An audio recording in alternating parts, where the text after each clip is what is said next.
Coming up on this episode of the Roundtable. So we've just got all these people, they log on every day and they just start flapping their lips and things just start coming out of their mouths. And the result of all this disincarnate and disembodied speech is that we can't arrive at agreement on the basic definitions of words.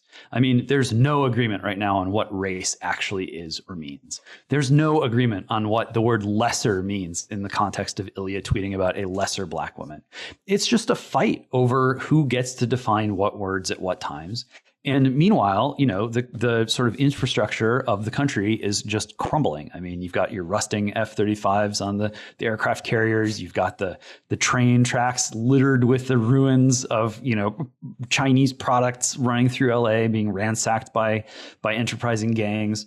People are losing the everyday habits of building and rebuilding the world in a way that is conducive to human flourishing and to a Republican form of government.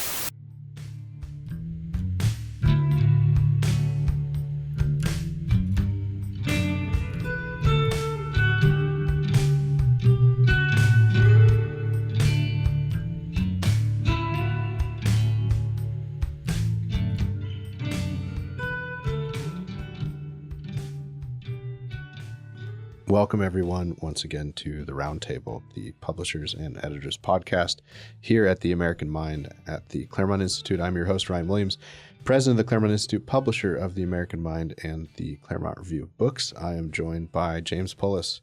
Well, I should say, James, as of yesterday, no longer executive editor of the American Mind. Dr. Matthew Peterson, I'll announce it here, is not stepping back, really.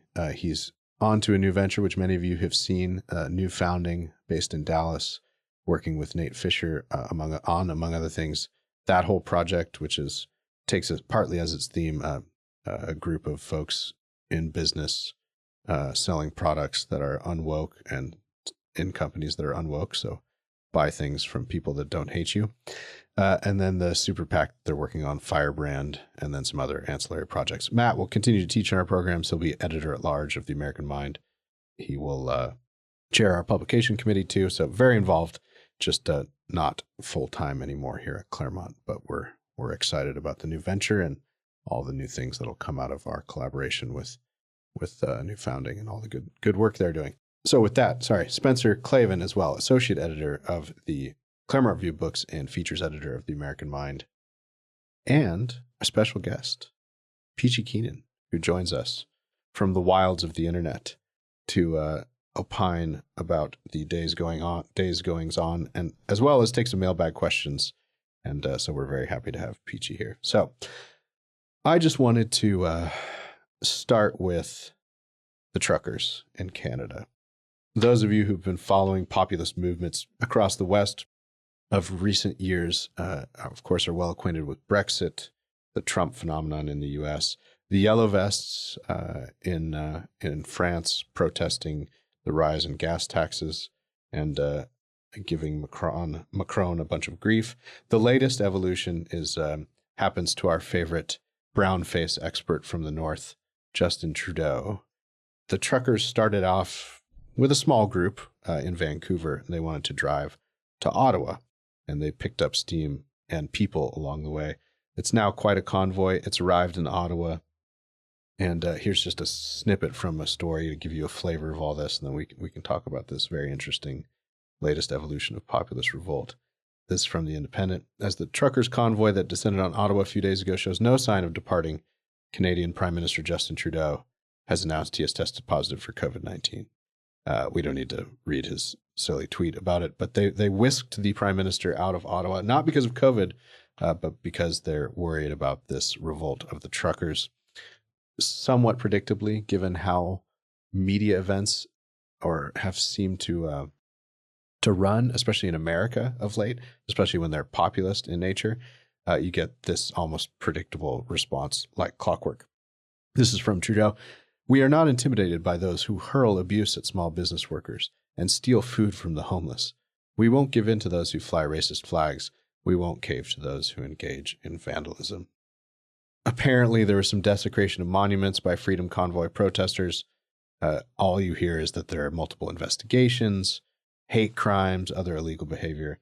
I think in one of our new rules these days, given mainstream publications and their approach to populist movements and revolts against the ruling class, is to presumptively consider these accusations of racism and reports of vandalism and stealing food from the homeless as presumptively false until further confirmation. But this has an eerie similarity to the response from the Washington Post or the New York Times to school board moms revolting against CRT, to pro-Trump protesters, to not self-proclaimed but mainstream media proclaimed vigilantes who wanted to do something about endless riots. So I think we should regard with some skepticism the all too common epithet of racist whenever something goes badly for progressive liberalism. So this is a great development. I hear some distant rumors, or maybe not so distant,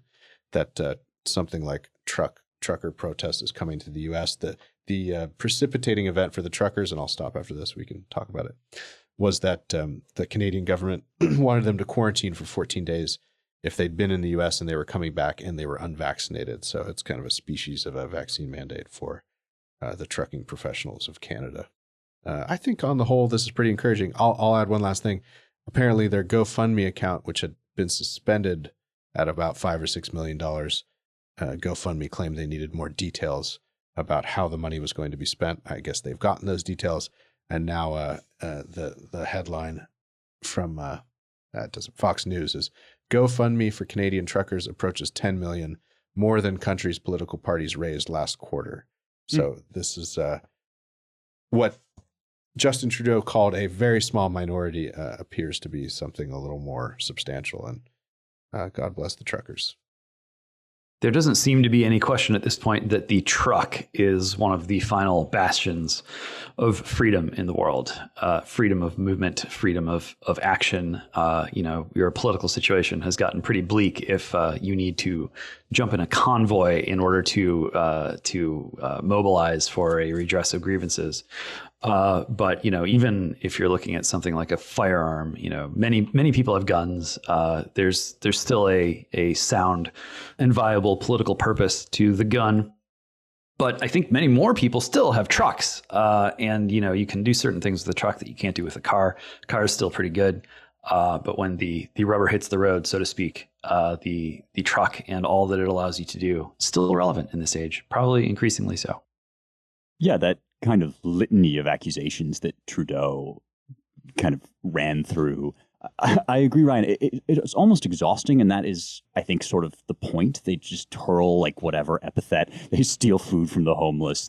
There's a line in Christmas Carol where the businessman says something like, "I also slaughter innocent babies while in my cups." It reminds me of that. And of course, every one of those epithets is like some laborious claim that you would have to trace down to its obscure and ridiculous source. Far better, I think, to just write Trudeau off as an idiot as he indeed is, and look at what's going on here. And this is obviously a kind of class reaction, right? This is these ugly, these nasty truckers, the same way that you might say deplorables. And I think, James, that the aesthetic power of the truck and the cultural power of the truck, and just even the fact that these are people who are involved in one of the major scandals in America of our time, the convoys and the problems with the supply chain. The Babylon Bee had a headline: "Communists decry workers of the world for uniting," and I thought that was perfect. I mean, that's what this is. It's the actual working class expressing its actual interests over and against the people who claim to speak to them. Yeah, this is. There was two things that I thought were the most funny things about the honkening. There was a tweet by Trudeau where he called the truckers transphobic, and I was like, wow, our trucks are transphobic now. I mean, those truckers don't really look like they're afraid of transgender people. And then I thought of a good solution if they just could rebrand the semi into semi-sexuals, and then they're immune from being canceled. And then the other funny thing was the whole racist thing, that they're calling them all racist. It seemed to be just tied to the one guy who showed up on day one, like holding a Confederate flag. That was the only evidence that I saw online that they were a bunch of racists. And I was Canada involved in the Civil War? Or is this just another example of Canada appropriating American culture? Like the Confederacy, those are our racists. Canada get their own racists. Yeah, they're truckers, so they're not transphobic. They're transphobic. Oh, I'm sorry. Richard Samuelson apparently has hijacked this podcast. I have not called for the podcast to be shut down in some time, but I think this does. This is a good opportunity for that. Yeah, the one just coda, it's sort of related, but it just comes to mind, and we should remind everyone of it. James's comment about the ubiquity and freedomness of trucks. So when that Virginia snowstorm happened and they were all stranded on the highway for like 2 days, apparently all the Teslas died. So all the electric cars completely died for obvious reasons. They ran out of juice, and they you can't revive them once they're dead. You have to charge them. So they had to just tow them all. So it's just yet another reason to not buy electric. Although I will state for the record that Teslas are fun to drive. They're just not good in a semi-post-apocalyptic biosecurity state winter where you have to go protest along the highway. Well, I like also the feds, the officials, Canada's equivalent of the feds are calling this a threat to the supply chain. This is Alberta's Minister of Transportation says, everyone has the right to protest peacefully, but our supply chain and the livelihoods of those trying to cross the border should not suffer because of that. I mean, the sheer gall of these people who are obviously holding the supply chains hostage, just as they, spent years lauding health workers to the skies and are now kicking them out of their jobs if they won't get the vaccine, calling them sources of misinformation. It's all just so out in the open that I have to, maybe that's why it's so amusing in addition to being kind of serious and inspiring. There's something incredibly funny about people just coming right out with their faces hanging out and saying like, you're a threat to our supply chain because you won't capitulate to a vaccine mandate that threatens our supply chain. And it's funny that they keep imposing vaccine mandates on people who work alone in the cab of a truck and never interact with another human being. I mean, my sister works at home. She's never leaves her house, and she was, given a vaccine mandate. And so that just tells you a lot. Like, the vaccine is not, why do they want them to take the vaccine so badly? They're not endangering people. They're not working in big groups.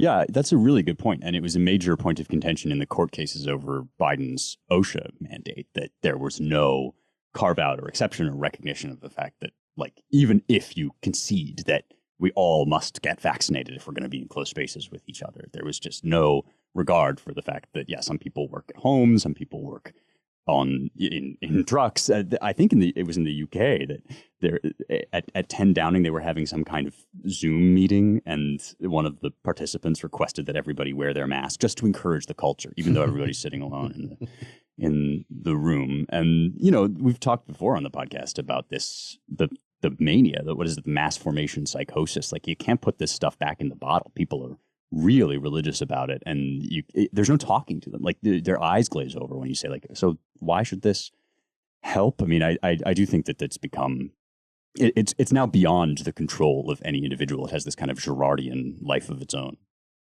Well, yeah. I mean, it's a new form of patriotism and a new form of regime. This speaks to a couple things, but one is just how deep and intrinsic it is to human nature to want there to be a sovereign to follow and to obey. It's a powerful force, and the more of the legacy institutions and social cues that dissolve under the pressure of various forces ranging from corruption to technology and on and on, the more people will reach for these very, very primal sources of stability. The really bizarre thing is when you see the sovereign doing things to destabilize society, only to in the hope of gaining that kind of allegiance or devotion as a result of that activity. I was at a small dinner in New York last week, and it was interesting. It was right wingers of various sorts, but some folks kind of knew, well, not new to politics. I mean, certainly not new to political ideas and all that, but kind of new to activism. And they're all, including gathering together a pretty multiracial middle class and working class group of new friends from across the 5 boroughs of New York. You know, everything from a transit worker who was fired because he didn't want to get a vaccine to, a black school teacher who also got fired for the same reason. I think the anti-vaccine mandate stuff as a vehicle for populism has a lot of possibilities, I think, across the United States, at least. And we should regard it as a good opportunity. I think it's a big part of the reason that the Republicans are surging in a way ahead of these midterm elections. Of course, I will add the caveat that we know the Republican Party well. We should never get that excited at an impending majority because our hopes will always be dashed and we will be disappointed. But it's an interesting phenomenon. I think it's not going away. You saw some gestures by the Biden administration to try to end all this COVID stuff. You know, the Biden basically admitting that it's really a state problem, and they're trying to kind of walk this back slowly, but they're really, we've talked about this before, they're really going to be unable to do it, especially because they've whipped into, as Spencer alluded to, a kind of lather and a paranoia, not half the country, but a pretty strong plurality of the country, disproportionately concentrated in our cities and in our elite center metropolises, which tend to be locuses for political and cultural power. So we're in a real pickle, and all I can say is we should do everything we can to encourage this kind of populist revolt against the likes of Fauci and Fauciism. One just data point for those who weren't following this stuff. In the interesting bedfellows category, Robert F. Kennedy Jr. has a new book out called The Real Anthony Fauci, Bill Gates, Big Pharma, and the Global War on Democracy and Public Health. It's a bit polemical, but I'm a couple chapters in. It's kind of interesting. It's comprehensive in a way and reminds you of all the follies of the last couple years and the tragedy and the tyranny. But it's a pretty good reading. It's also infuriating. But it has Fauci's number, which is good. He's been a target of ours on this podcast. It even has a couple of chapters on the Fauci's sort of debut into mendacity, manipulation, corruption, and gaslighting, and that was during the AIDS crisis back in the 80s. Yeah, have you guys watched Russell Brand lately? I mean, this is one of the few guys that I ever watch on YouTube and think, man, I wish he was on our side. And like, COVID radicalization is a real thing. He's kind of a tinfoil hat wearing, but very articulate and careful reader. And he's done the same thing. He's been completely radicalized by this stuff. And you really are seeing it in the schools, that realignment that you're talking about. I mean, talk about CRT and Loudoun County and everybody getting mobilized around that. I'm hearing from people I would never have thought to hear from about just, we cannot keep doing this to our kids. There's no point to it, and there's just sort of whispering networks that happen. I mean, this is a question actually that I have for Peachy. I mean, you're really keyed into this in a way that I'm not.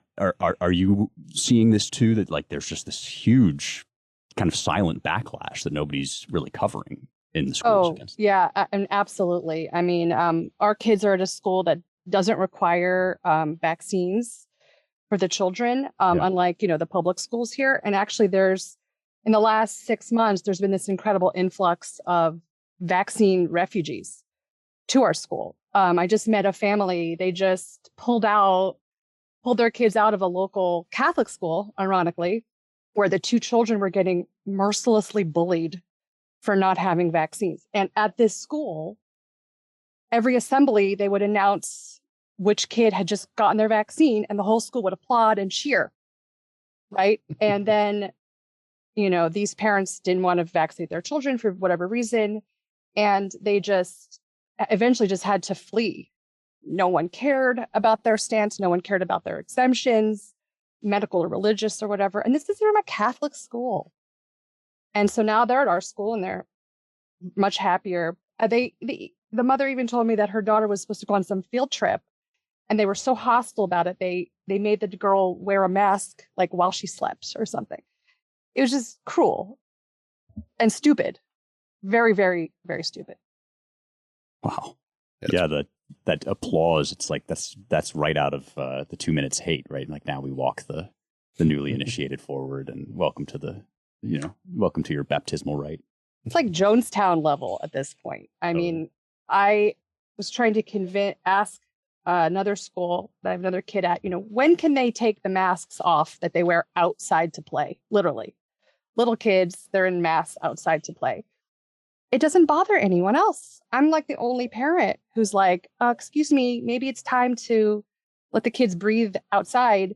And none of the other moms care. They're like, well, we're just, we have to wait and see and follow the guidelines. And I'm like, dude, like take these masks off these poor little kids.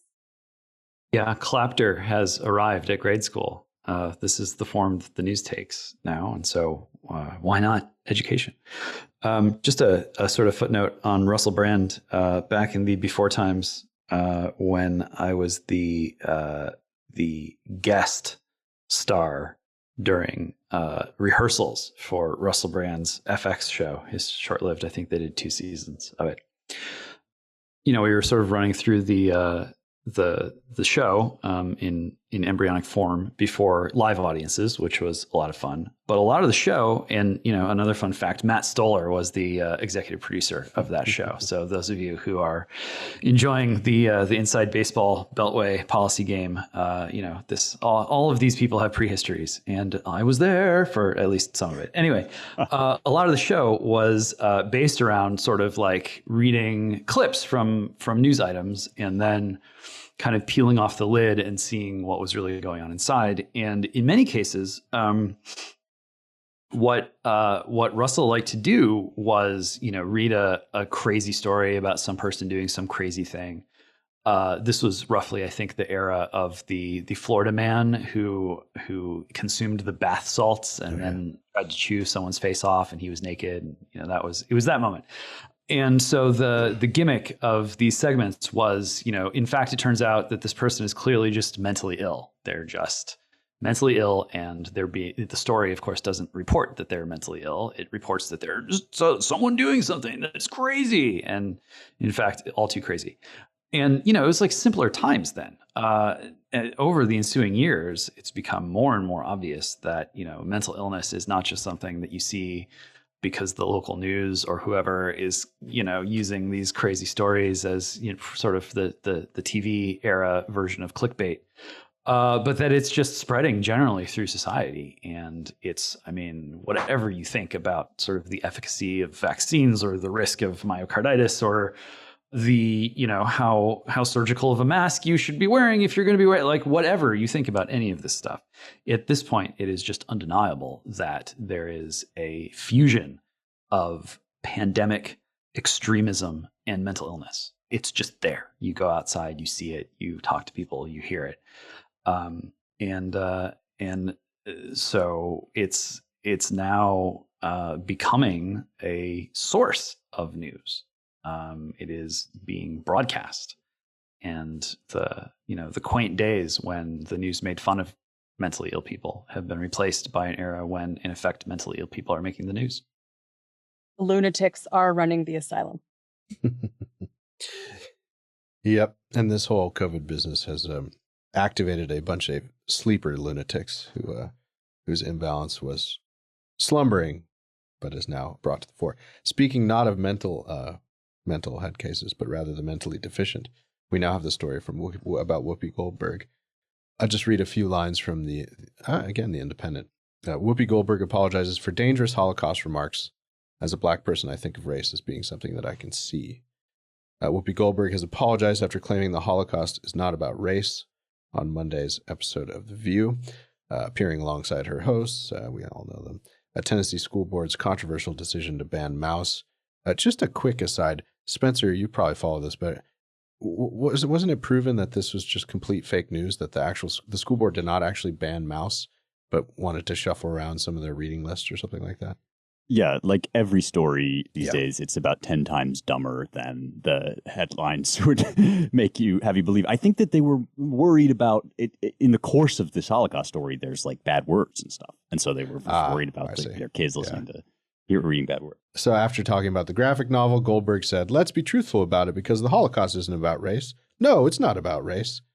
She repeatedly tried to prove her point that the Holocaust was about man's inhumanity to man. Well, that's certainly true, but the other thing could be true too, despite her co-hosts interjecting to remind her that Jews in Nazi Germany was a different race. "But you're missing the point. You're missing the point," Goldberg insisted, adding, "The minute you turn it into race, it goes down this alley. Let's talk about it for what it is. It's how people treat each other. That's the problem." She's been forced to apologize. She went on Colbert that night and kind of walked it back a little bit, but also kind of reiterated it. I don't know. It's interesting. I mean, the news here is not that Whoopi Goldberg is a dunce. That's been true for a long time. I think what's more interesting is the response of some conservatives. So the context for this cancellation is also other cancellation attempts or controversies this week and a half. One of which is Joe Rogan, for quote unquote spreading misinformation on COVID by talking to people who are skeptical of the accepted wisdom on COVID. Highly published medical doctors and epidemiologists, among others. And then Ilya Shapiro, former Claremont Lincoln Fellow, longtime director of the Cato Institute's, well, actually not longtime director, he was made director somewhat recently of their Constitutional Law Litigation Center, but longtime scholar there and publisher of all sorts of legal briefs, mostly from a libertarian perspective. Ilya Shapiro was hired by Georgetown Law, and that was as maybe a visiting senior lecturer or something. It didn't seem to me to be fully tenured, but that's neither here nor there. He had some tweets about choosing Supreme Court justices based solely on the color of their skin, the context being Biden's announcement that a black woman would be his next choice and only a black woman. Ilya had said that, the most qualified person to be on the court was this either Sri Lankan or Indian American judge who's very accomplished. And he said, but instead we'll have some lesser black judge. And this, of course, caused the inevitable uproar. Ilya apologized, but it's too late. When you have to apologize in this environment, it's already too late. So you really just shouldn't do it. But now the Georgetown Law, especially sort of Students of Color Association and other various liberal students at Georgetown Law are melting down over this, calling for his firing. Anyway, my long-winded windup of saying, some of our friends on Twitter said something along the lines of, no, you shouldn't cancel Whoopi, Ilya, or Joe Rogan. We should just let free speech be free speech. We should let people make mistakes. We've all said dumb things like Whoopi Goldberg, thus we shouldn't cancel her. I want to challenge this. I did today on Twitter. I wonder what the panel here thinks of this. So in the current environment where most of the political and cultural and media and institutional power is on the left, I think this is a mistake to think we're somehow living in this John Stuart Mill utopia where we just need more speech to combat bad speech. My view is that until the left is sort of chastened and knows that from kind of an instinctual game theory perspective that they're going to suffer the consequences as much as we are, I think we ought to let them devour their own and defend our own. And there's a substantive point too. I mean, Whoopi Goldberg is not very bright. She's kind of stoked these racialist fires for years. She's advocating on behalf, even unwittingly often or half-wittingly, on behalf of a proto-totalitarianism leftism that's going to overrun and destroy this country. Whereas Ilya Shapiro is just a libertarian law professor, does scholarship, wants to teach law students. And Joe Rogan has people on his podcast who he likes talking to, and he likes raising questions. He's eager to correct himself when he's wrong. So there's just no moral equivalence at all between Whoopi Goldberg, Joe Rogan, and Ilya Shapiro in these recent instances. So why are we calling for even-handed treatment? It's just baffling to me. Well, it's hard to even understand what even-handed would mean in this context. I mean, there's so much idle talk flowing around because so many people are incapable of really doing anything, whether because they can't gain purchase on the sweeping changes that are being imposed from above, or because they've sort of lost contact with the habits and skills that are needed to kind of make a real difference in your immediate environment with your fellow human beings. So we've just got all these people, they log on every day and they just start flapping their lips and things just start coming out of their mouths.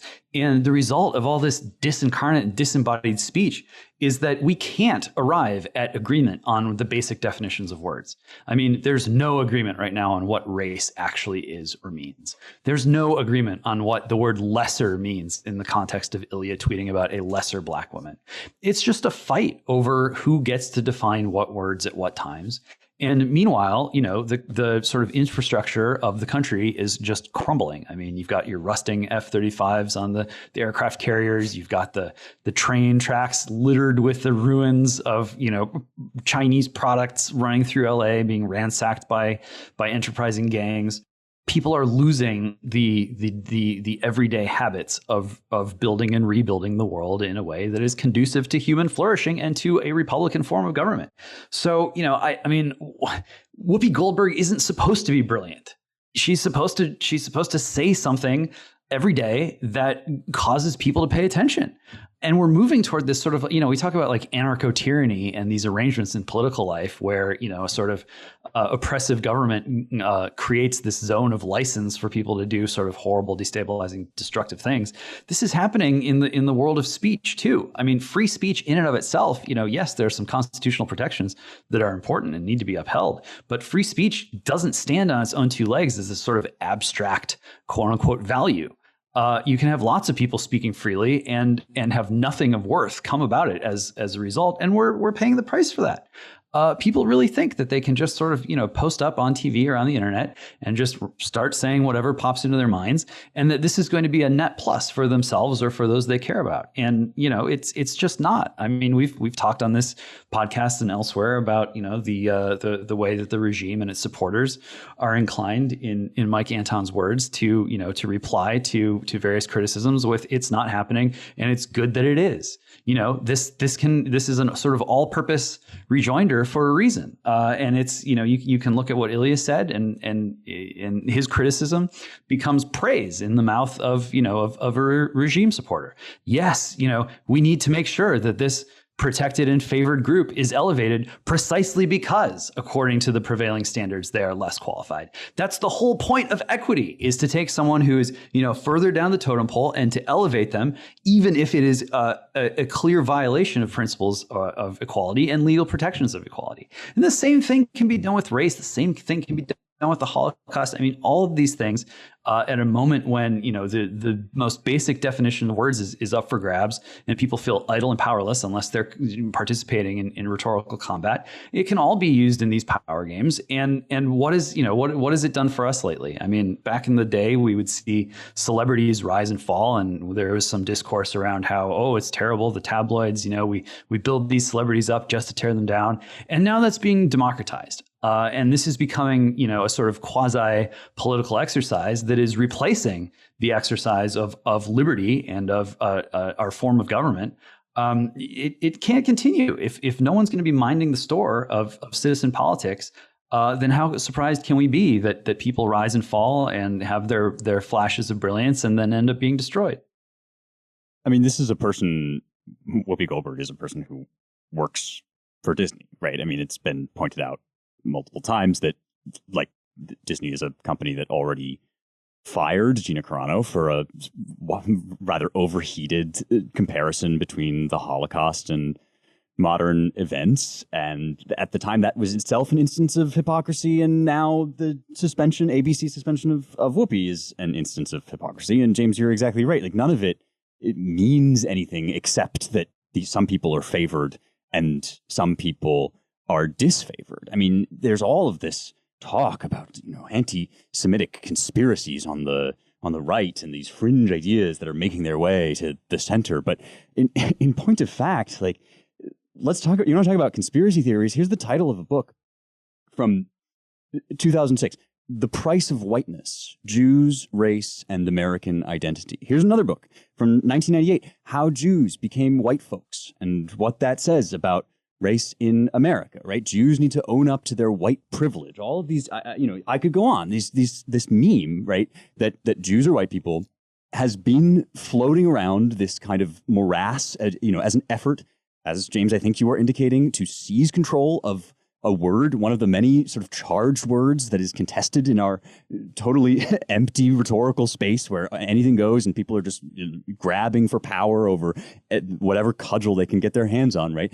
Jew equals white is a thing that the woke are doing. They are making this play so that those whom they wish to discipline, who step out of line from their political agenda, can be defined and described as fit objects of discrimination. And do I think that Whoopi Goldberg is out here like rubbing her hands and thinking about all of this or reading all of these books? Absolutely not. But that's precisely why this is so astonishing, is that this is somebody who actually clearly doesn't know anything at all and isn't supposed to, as James says, and simply just moves in this atmosphere now, right? That Jewish people, the Holocaust is about white people. And in fact, only certain protected categories are able to talk about race or discrimination, because today it's been defined by ABC and Disney and our various other overlords to mean this. And if you don't think that this isn't moving in one direction, right? Cubans are white, Asian Americans are white, Jews are white. Anybody that threatens the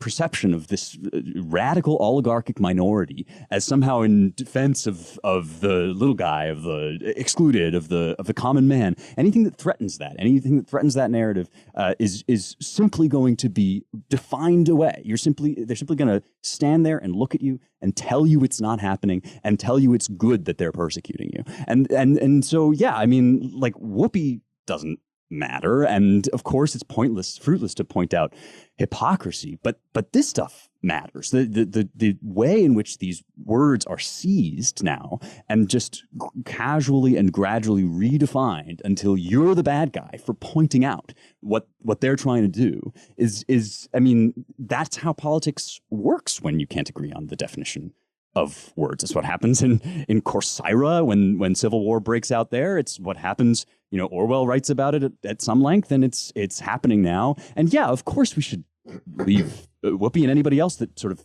goes with that flow. We should leave them to live by the sword and die by the sword. My favorite part of Whoopi saying that you can't tell if someone is Jewish just by looking at them is that she put the mainstream media in the position of saying, oh, no, you totally can tell someone is Jewish by looking at them, which I don't think is a better position, frankly. And my other comment on Whoopi is like, good riddance. I mean, she used to be funny. Really, she should be canceled long ago for not being funny. And, I think it's fine for a boomer to give up their chair for a younger, unfunny comedian. It's time to pass the baton, I think, for Whoopi. Listeners will recall too that, I mean, this outrage on all this and the even the sort of categories of it are completely situational and opportunistic. Case in point in this Whoopi Goldberg incident is that Jonathan Greenblatt of the Anti-Defamation League expressed some outrage and said, no, of course the Holocaust was about exterminating the race of Jews. But just last week or the week before, we talked about ADL emphasizing their new scholarship program for quote unquote Jews of color. So in a way you can understand, I mean, now I'm coming to Whoopi's defense after what you said, Spencer.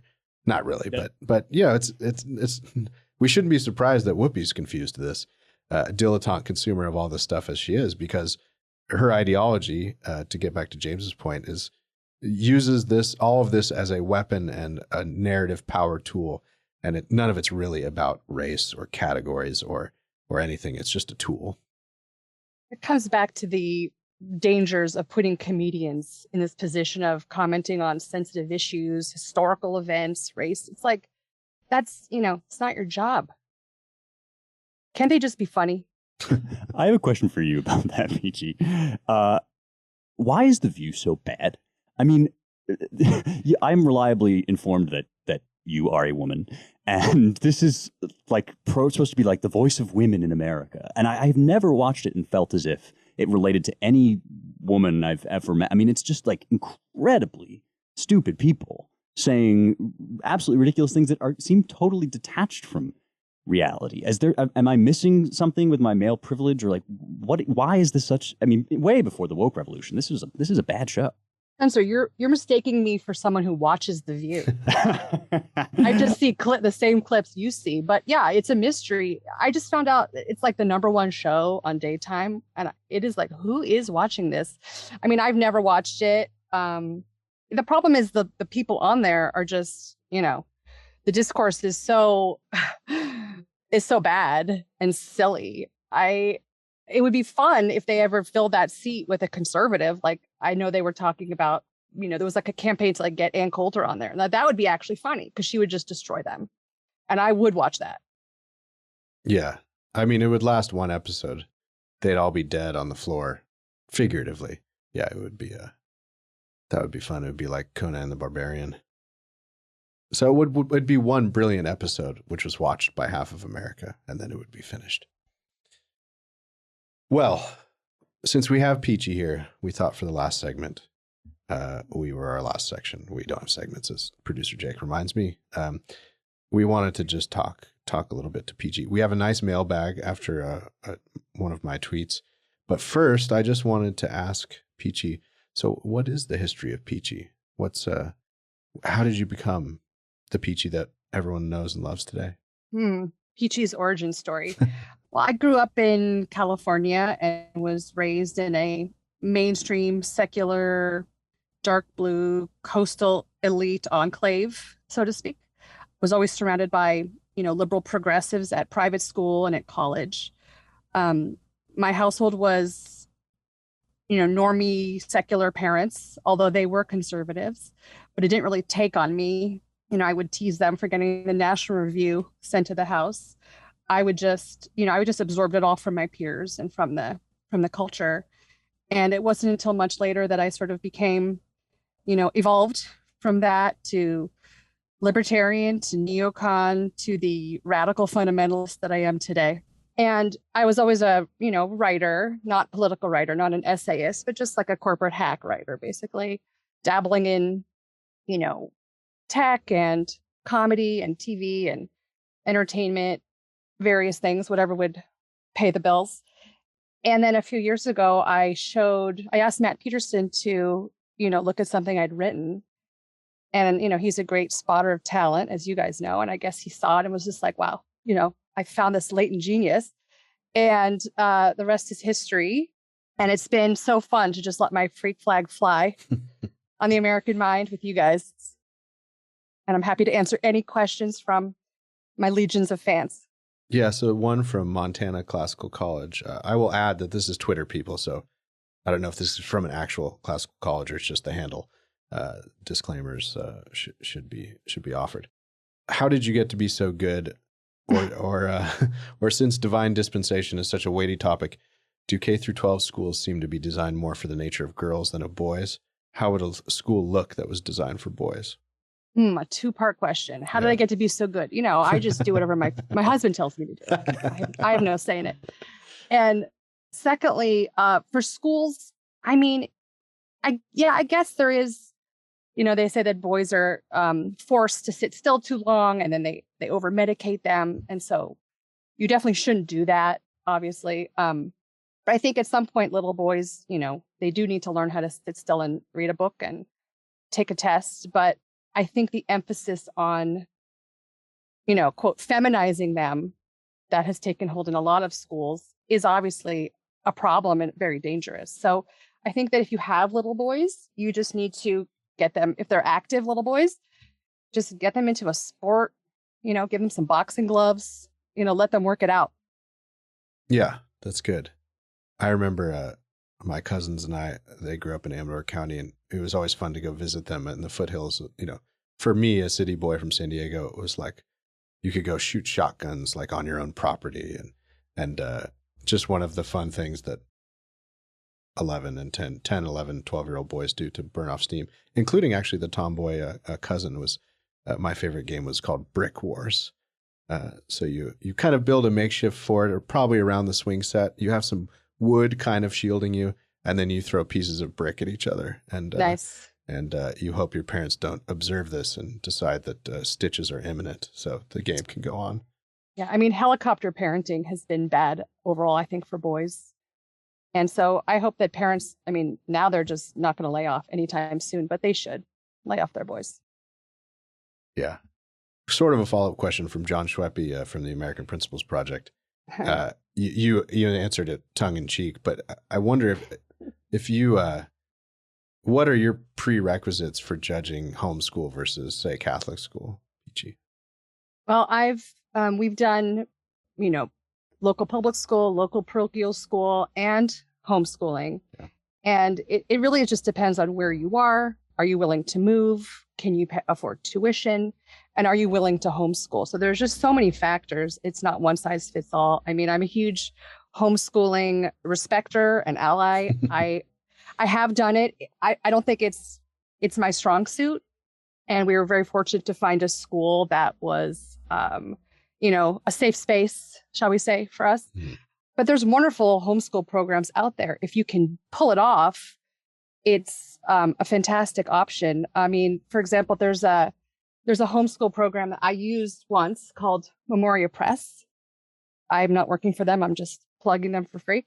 And for example, their elementary history program, the books are called things like Famous Men of Ancient Greece and Famous Men of Ancient Rome. I mean, what could be better, right? So you can sort of pick and choose your curriculum if you homeschool. Another good thing about it is that tuition for a lot of people limits their family size, which is tragic. With homeschooling, you can have 10 kids and they can all reuse the same materials, and it's extremely affordable if you can pull it off. Yeah, we were in our pre-taping palaver, we were talking about a certain Catholic college. Well, I can name the college, which I'd just heard some more insider details about. Assumption College, a putatively Catholic college. Basically, their allegedly conservative, newish president came in and said, we got to conserve the great books and the classics and all that. And basically, in a few years, has completely been turned around by a bunch of consultants. That the only way to survive is to really ditch the liberal arts, to bring in, more popular classes on video games and all this kind of stuff. And the place went completely nuts on COVID policies as well. And I think colleges like this are not long for this world. I mean, they'll limp along for a while because they can raise money, and some of them have endowments, Assumption included. But it's really a sad state of affairs. And Grove City's recent example is another cautionary tale. It doesn't take that long or much for a place to turn woke. And if you get it right when it starts, you might be able to head it off. But it's a little far afield from the question about K through 12, but it's related. This is a huge question. You can feel this however you like. This is from Ben Crenshaw, not to be confused with Dan Crenshaw. What are some practical steps that ordinary Americans can take to become ungovernable under a burgeoning despotic and pre-totalitarian oligarchy? That sounds like a Fed post to me. Don't do anything illegal. Yeah. I mean, if that's a legitimate question, I mean, I think that, there's just lots of small acts of legal and peaceful disobedience. Pushing back when you can. I mean, the whole summer of the school board meetings was awesome. I mean, that was just such a perfect example of how you can, like, one little lady can, like, make a difference and, like, humiliate some horrible school board president until they have to, like, be run out of town. That's wonderful. So anything you can do like that is really the way to go. I mean, there's no magic button, unfortunately. And I don't think, I would never recommend, like, any kind of civil war. That's just silly talk. Yeah. When will she conquer the Claremont Institute with an army of all of her children? That's from Sarab Sharma. Right. I'm pretty sure he's joking. I guess they'd have to apply and I'll get in. Ryan, what about some free ride scholarships? Sure. Well, right, we have to keep them right from getting to a critical mass where they actually can take the place by force. So, we'll adjust accordingly. Finally, this last one, and then James or Spencer, if you have some open questions either of you have any questions, please chime in after this one. But this is from Clementine Bayswater. Interesting name. The fertility industry seems to be a blind spot for conservatives. Even those who care about bioethics and family issues don't talk much about IVF, surrogacy, egg freezing, and donor conception. Why the silence? What will it take to get real pushback against this exploitation? Big question. Yeah. I mean, I don't really have like a pithy, punchy answer, but I mean, she's right. There should be pushback. The industry is really destructive to women, to the thousands and thousands of frozen embryos trapped in cryo freezers around the world. And, don't get me started on surrogacy. But then again, there is a real issue of female infertility and male infertility. And my heart goes out to those people. I know the feeling of wanting a baby very badly. And there's not really a great solution, although I would say people who are doing that need to just be very careful with that. And in terms of conservatives pushing back, I think people are, they're afraid to offend people suffering from infertility or people who use a surrogate. I think a lot of mainstream conservatives stay away from these issues of fertility and IVF because they don't want to seem like they're mean. And they really, are themselves scared to encourage people to, do family planning that doesn't involve that, which really is about starting your family at a younger age, which can avert a lot of those problems. I've got a Peachy question, if I may. And Peachy, Yes, I do not mean to other you by asking you all these lady questions, but I genuinely am curious what your take on this is. Shoot. I have noticed a phenomenon among women about my age. I'm 31, and so I would say that this applies to me and people younger than me too, that there is a dawning realization among many people that the kind of girl boss, wine aunt pipeline is profoundly unsatisfying, that actually you should think about having kids and maybe even staying home with them and so on and so forth. And I talk to people all the time who say I want that, or I'm starting to realize that I want that. But also, not only is the infrastructure sort of not in place in America for people to get behind that, there is a kind of mental block. People will tell you, I hate my life, but I can't get off this train. I can't quit my job at Widgets Incorporated as HR manager. Simply, I guess, because that's just the ambient sort of ideology in their lives. And I wonder if you have any advice for people like that or thoughts about that phenomenon. First of all, is that an accurate assessment in your view of the state of kind of young womanhood in America? And second of all, what do we do about it? Yeah, that's very astute observation, I think, totally. And is a big topic that I'm fascinated with. And I think I would, maybe one of my missions in life is to sort of help some of those young women break those mental blocks. And before it's too late for them, because at some point it is going to be too late for you. The reason the fertility industry is as big as it is because those women waited way too long overall, right? So I think encouraging women to get off the apps, number one. Number two, marry earlier than you were told to get married. I mean, I think people should, it's fine to hook up with someone and marry them in your 20s, maybe even your early 20s. God forbid you're married at 23. I mean, just imagine, and build your life together and stay together. That's why does our culture not celebrate that for women versus just serial promiscuity as a means to happiness? Because clearly by the time these women end up as the childless wine ants, they don't seem very happy. And there is a better way, but you've got to kind of get them earlier. When all the apples in the barrels are rotten, you've got to pick them off the tree.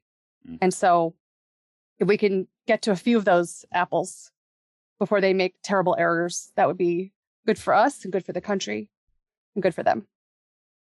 Thanks. That's really helpful. I like Charles Murray's line on this. I think it's from Coming Apart, but he says, I don't think he followed this advice, but maybe his first marriage. I don't want to disparage Charles Murray, but he said, no, the marriage at 23, it's like a startup, whereas, the marriage at 35 is a merger, and you've missed out on a lot of building together and a lot of mutual enrichment. So there are, I think, psychological and moral sort of development and maturity reasons to start on that venture earlier. Now, I will full caveat: I did not get married till I was 35. So, but if I had to do it all over again, I'd definitely go for 23. Just one question for Peachy. Do you have election night plans? And if so, what are they? Election night 2022? 2022. Oh, man, I can't plan that far ahead. I mean, I guess, are we thinking it's going to be a wipeout for the Dems? In which case, that's the question, isn't it? Yeah, better get some champagne on ice.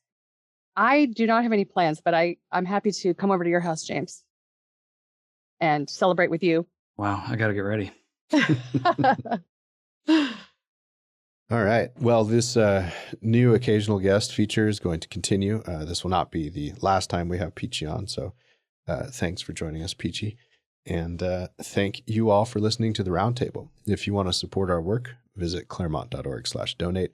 And if you want to learn more about all our projects and writing, visit our websites at americanmind.org, claremont.org, claremontreviewbooks.com, and our Center for the American Way of Life at dc.claremont.org.